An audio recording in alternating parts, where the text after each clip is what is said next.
Style takes too long. I can't fit anything. I have nothing in this closet. Oh, I'll just stay home. I need to purge my closet. Oh, but not that dress. Yo, Taylor here. If you ever thought to say one of these phrases, then this show is for you. Join me at the Style Table where we'll have candid and fun conversations about real women's style issues and wardrobe dilemmas. We will discuss solutions and ideas that will give you a big sigh of relief. You'll learn ways to save money, make money, and enrich the lives of others with the clothes in your closet. We're going to take the stress out of your style.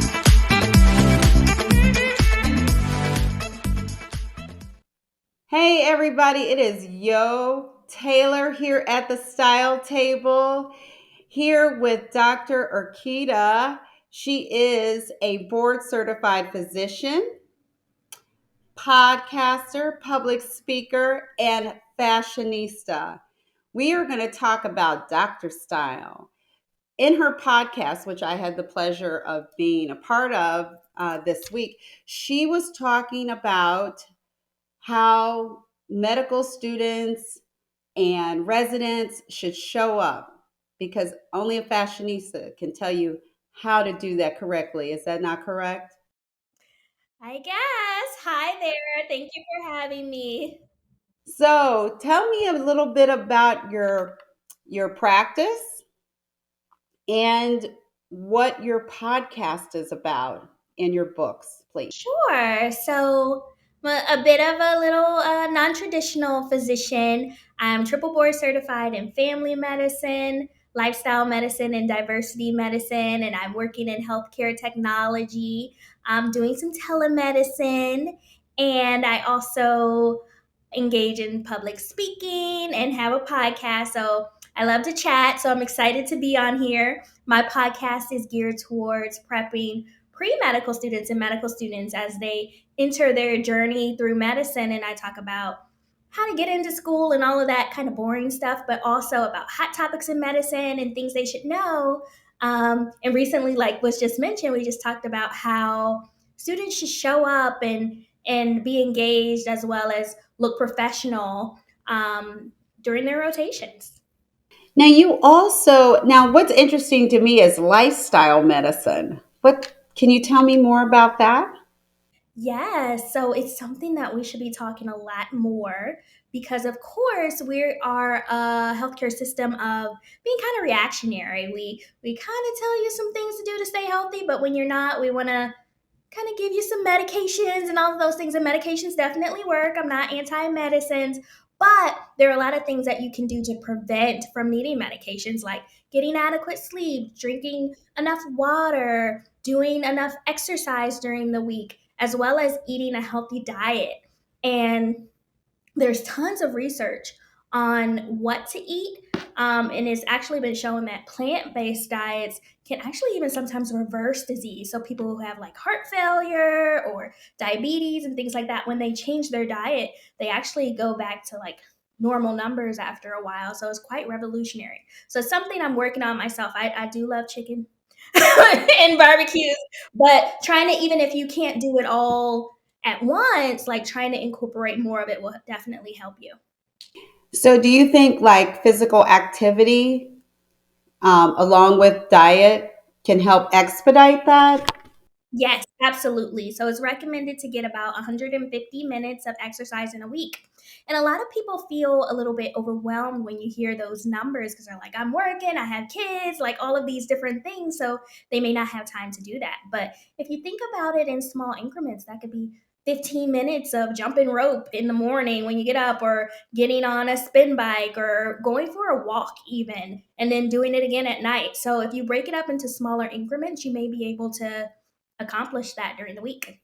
So that would actually, I have a friend, her husband is diabetic and he changed his diet and he is now off of uh, insulin. That's awesome. Yes, it's totally. I mean, wow. I thought my father who's diabetic, he would always say, well, once you're on the needle, it's just that way for life. But that's not true. No, it's not true. So there are some things called like end stage or late disease when you're like if you're on dialysis or something like that, you may not necessarily be able to reverse it without getting a transplant or something like that. But a lot of times you know how they check your numbers, your A1C every 3 months, it can be reversed. It can go down, and you may notice that when you make small tweaks for those who are diabetics or hypertensives. If you have high blood pressure and you make small tweaks, and then you go for your follow up visit in 3 or 4 months, and you notice like, hey, my numbers are doing better. So just imagine if you stuck with that, it keeps going down. Awesome, awesome. And that will change your energy level. It will change maybe even some of your interest in dressing and the clothes that you want to wear and all of those things. Health and wellness and style go hand in hand. It's it changes if when you look good and you feel good.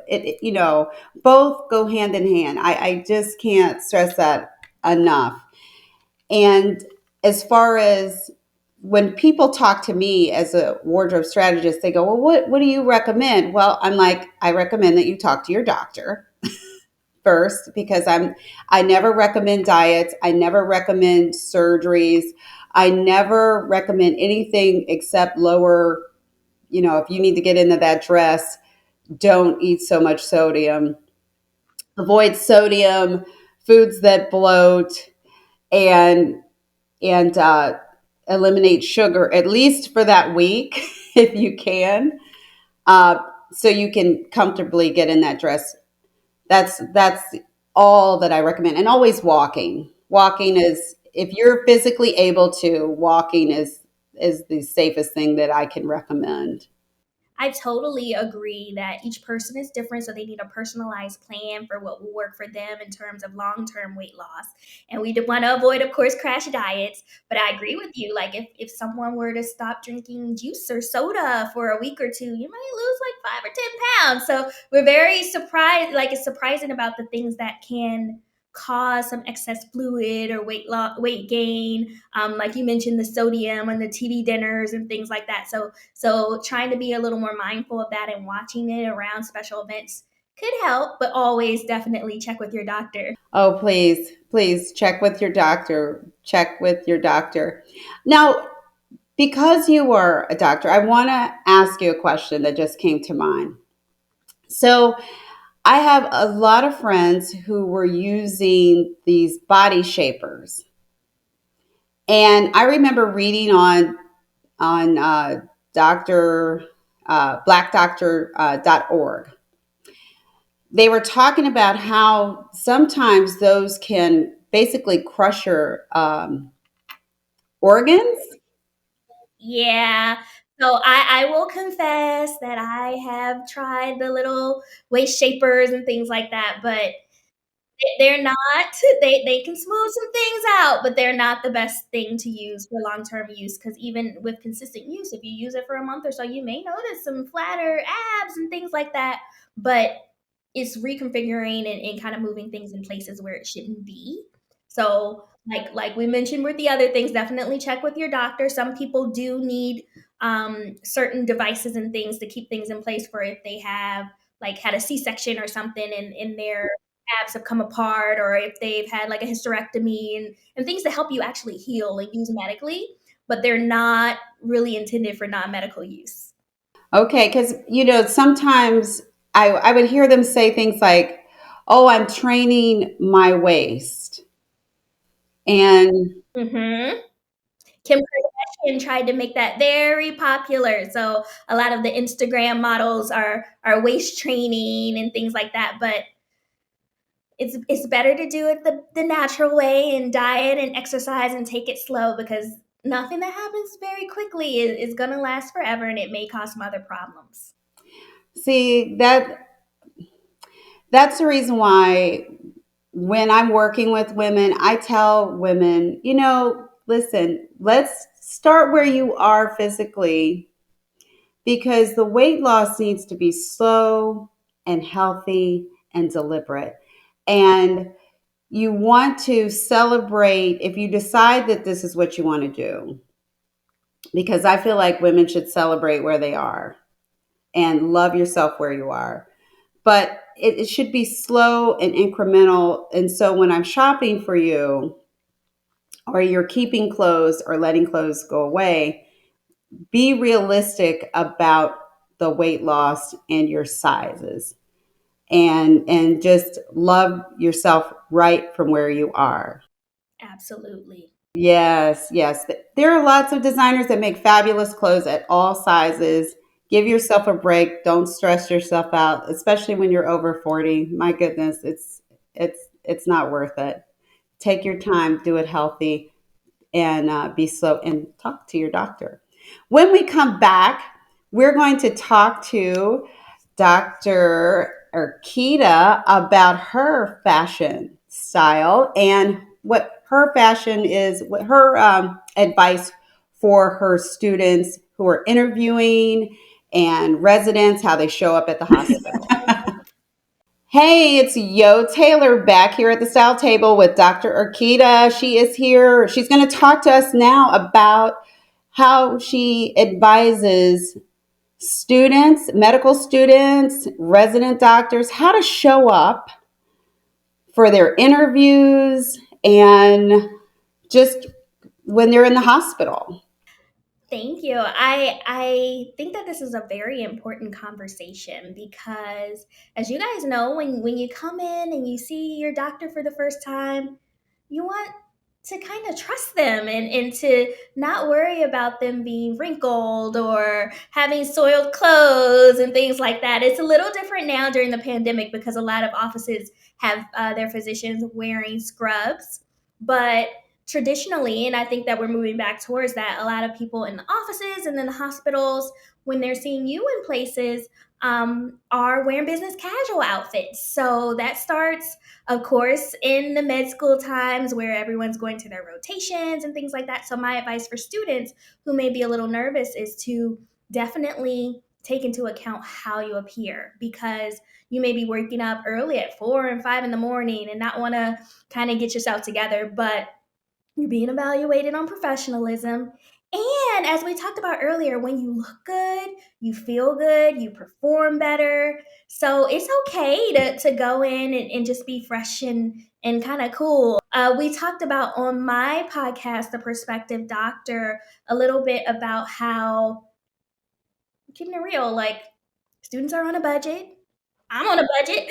So we definitely, there's a way to look professional without breaking the bank. So I would suggest that students get some basics from places like Marshalls or TJ Maxx or Nordstrom Rack, where you have good quality clothes, but they are at a discounted rate. They may be from last season or something like that, and that doesn't really matter. So get you some staples like, if you're a woman, some basic like solid color dresses or skirts or slacks.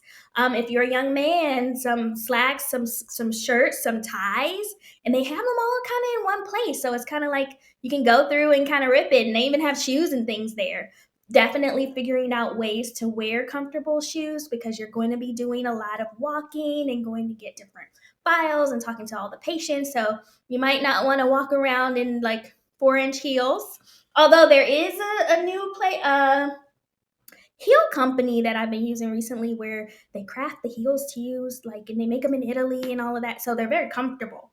But you can think about that later. So I would definitely get some comfortable flats that will last for a long time and that you're able to use in multiple rotations. So something you can definitely use during your surgical rotations as well as your outpatient, like family medicine and internal medicine.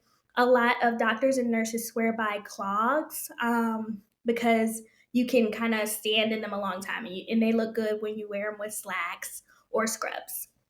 I know being a retired flight attendant, many of the flight attendants wore those clogs because they were just comfortable, and we had shoes that we wore on board, and then shoes we were supposed to have like these 2-inch heels.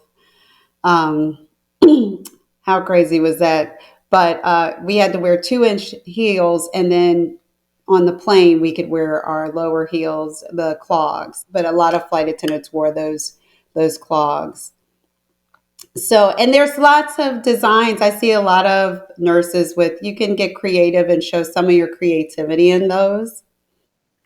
And as a person who's a caregiver for my dad has several doctors, and I've gone into some of the hospitals or some of the medical centers, and sometimes you see people who are, I think they're maybe resident doctors or just even hospital staff. Like I saw a lady with like 5-inch heels on, and I'm like, wow.